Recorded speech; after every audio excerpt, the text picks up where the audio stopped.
damai sejahtera saudara-saudaraku yang terkasih, pencinta firman Tuhan. Berjumpa kembali dengan Bible Learning with Father Joseph. Bagaimana kabar Anda hari ini? Saya sangat berharap selalu ada kejutan-kejutan kecil dari Tuhan untuk hidup kita setiap hari, setiap saat.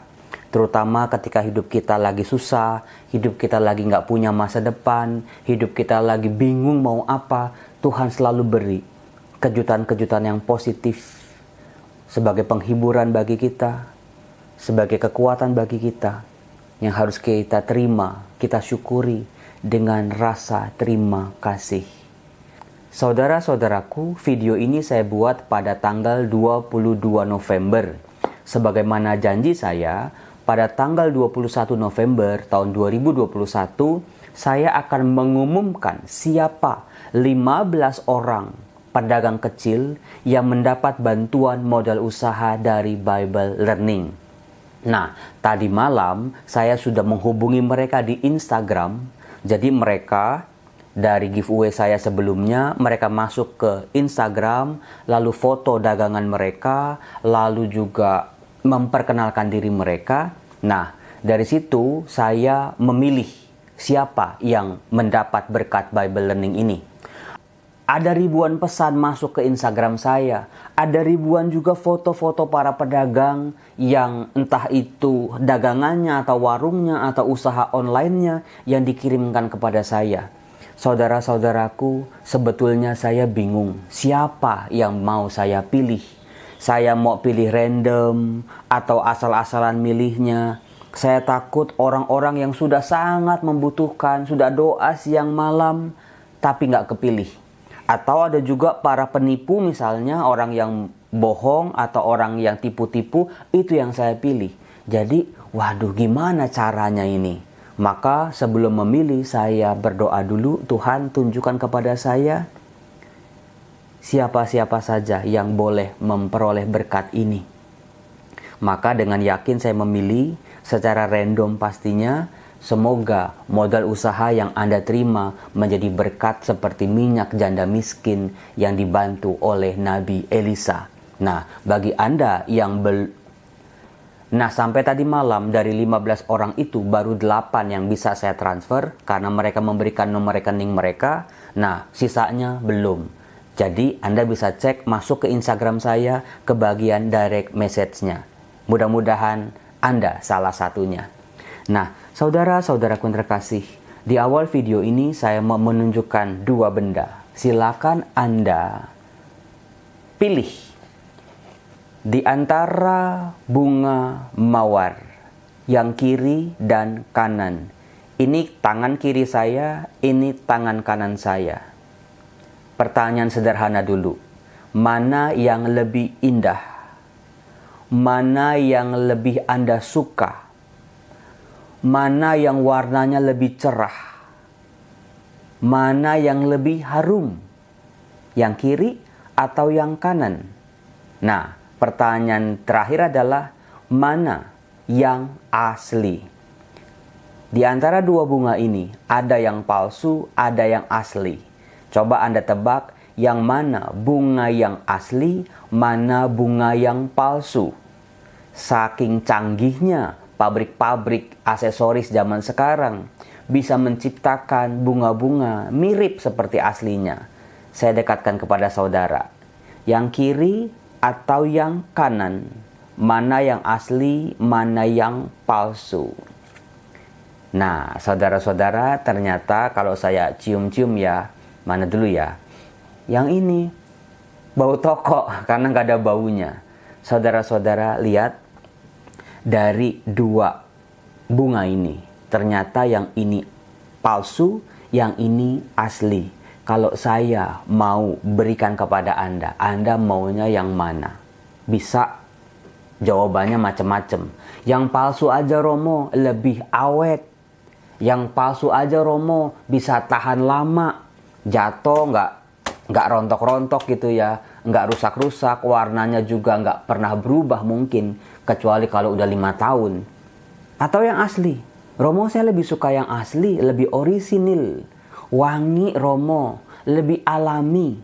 Seindah-indahnya ciptaan manusia, buatan pabrik, tidak bisa menyamakan buatan Tuhan.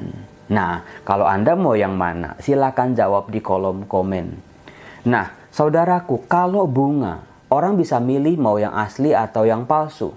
Tapi kalau pribadi manusia, diri kita atau orang-orang yang hidup dengan kita, usaha-usaha kita, perbuatan-perbuatan kita, termasuk juga kebaikan-kebaikan kita, pertolongan-pertolongan kita, dan juga iman kita, relasi kita dengan Allah.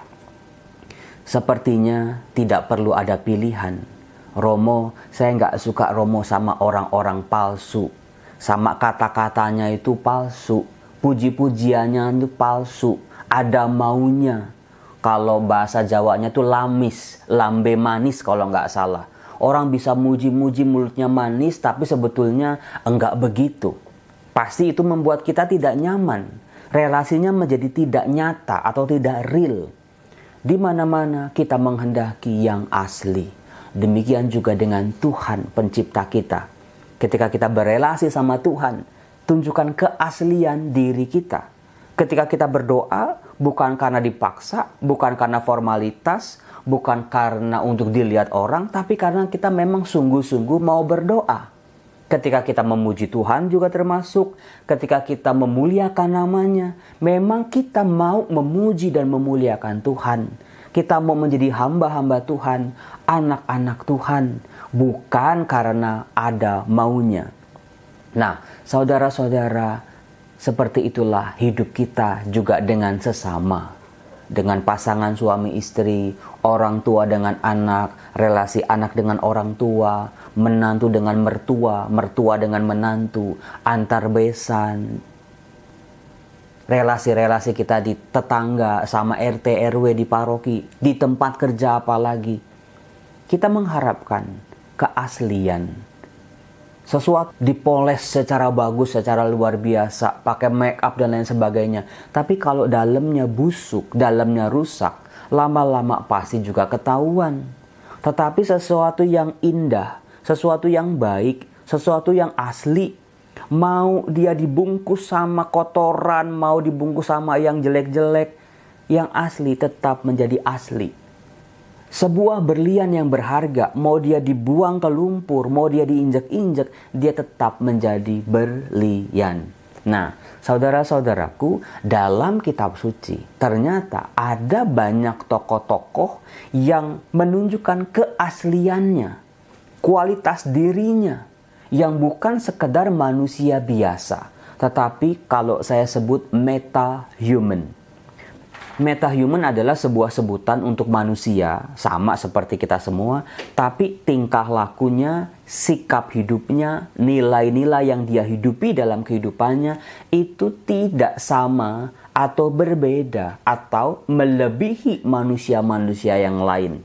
Misalnya dalam salah satu wawancara Kompas TV oleh salah satu teman saya, kebetulan muncul di iklan di Bible Learning, saya nonton, ada seorang ibu petugas stasiun kereta pada suatu ketika menemukan sebuah tas isinya tabungan dan cek itu miliaran rupiah. Nah, ibu itu tidak mengambil untuk dirinya, tidak menggunakan uang-uang itu untuk dirinya, meskipun dirinya perlu, dirinya butuh karena sedang berkekurangan, tapi dia mengembalikan uang-uang itu kepada pemiliknya.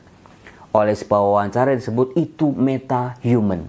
Nah, jadi kalau orang biasa lagi butuh, lagi kurang, nemu tas isinya duit banyak lagi. Wah, kebetulan mengambil apa yang bukan menjadi miliknya, apa yang bukan menjadi haknya. Tetapi mungkin dengan dalih kan saya butuh, mungkin ini rezeki dari atas. Tidak, saudara-saudara, meta-human. Melakukan sebuah tindakan, mempunyai sikap hidup, pandangan hidup, tingkah laku yang berbeda dengan manusia-manusia pada umumnya. Nah, meta-human dalam kitab suci bisa kita temukan dalam misalnya Lukas bab 21 ayat 1-4. Seorang tokoh yang sudah sering saya sebut-sebut, yaitu janda miskin. Lihat saudara-saudara, bedanya manusia biasa dengan si janda miskin dalam kategori meta-human. Dia miskin, dia butuh uang, dia butuh makan, dia meminta-minta di bait Allah. Lalu ada orang kasih uang buat dia. Meskipun gak banyak, tapi itu bisa buat dia hidup. Sewajarnya, normalnya, biasanya manusia, bahwa inilah haknya dia. Untuk hidupnya dia, untuk makannya dia, untuk kelangsungan hidupnya dia. Manusia pada umumnya seringkali hanya berpikir, bertindak, berkata-kata sesuatu yang gak jauh-jauh dari dirinya. Berkutat dengan dirinya sendiri, kebutuhannya, keluarganya, harapan-harapannya, mimpinya termasuk. Nah, si janda miskin ini, meskipun uang ada di tangan dia, tapi dia tidak berpikir untuk dirinya sendiri, dia berpikir untuk Allah dan juga untuk sesamanya, yang mungkin lebih membutuhkan daripada dirinya, meskipun sama-sama membutuhkan. Dengan uang itu, dia masukkan ke kotak persembahan di bait Allah untuk membantu mereka yang miskin dan berkekurangan. Saudara-saudara, itu meta-human. Dalam kitab Daniel, kita juga mengenal misalnya tokoh-tokoh seperti Daniel, Hananya, Misael, dan Azaria. Pemuda-pemuda ini dipersiapkan oleh Raja Babel menjadi pegawai-pegawainya. Dikasih makan daging, dikasih kehidupan yang luar biasa, dikasih segala fasilitas-fasilitasnya supaya mereka bisa memenuhi standar pegawai-pegawai raja. Enak sudah pasti, nyaman iya, tidak kekurangan sama sekali. Tetapi pemuda ini tahu makanan-makanan itu dilarang oleh Allah, maka mereka lebih memilih tidak memakan itu.